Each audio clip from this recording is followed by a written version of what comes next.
Hi, it's Jacob here, and in this video we're going to have a look at how to create our first assignment using Magma Maths. I'll show you all the different assignment options, how to choose the exact questions you want for your students, and then how to send it out to your class.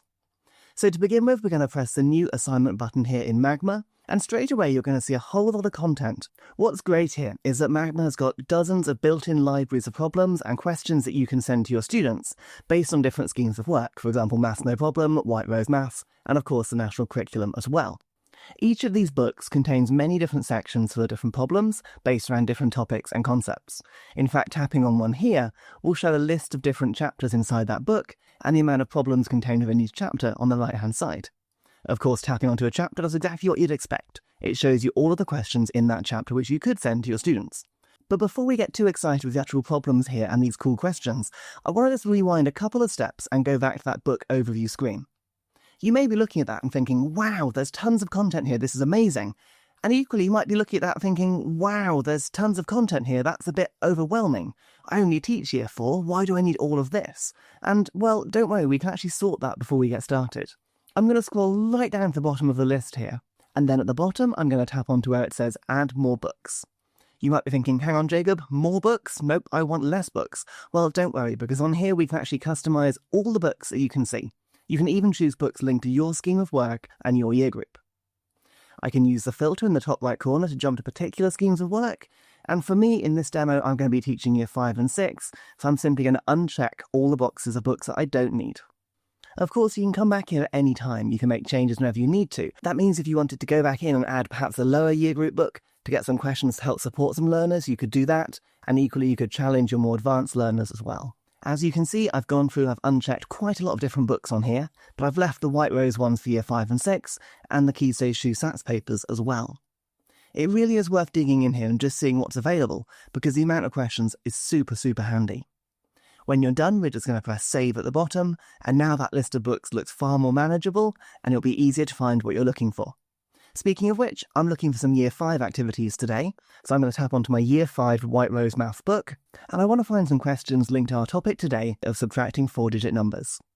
And then I can straight away see that the problems in this section are broken down into 3 categories: fluency, reasoning, and problem solving.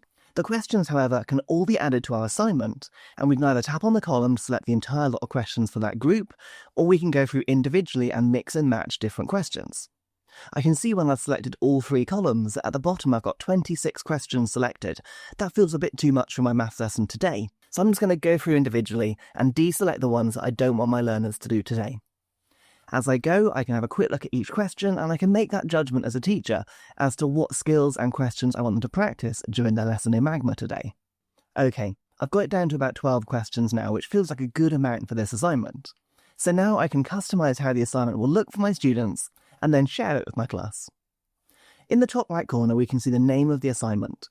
I can see at the moment it's got a very long title, Step 3, Subtract Numbers with More than 4 digits. Well, I can get rid of the Step 3 part at the very least by simply tapping in there and then deleting.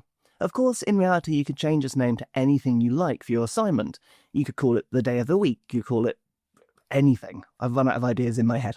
But you can customize that name so it becomes friendlier and easier for your students to find in Magma. And now a really powerful feature, because we can choose which students out of our class receive this assignment.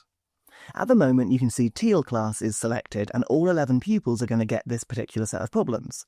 But if I tap onto there, I can then select or deselect students at will.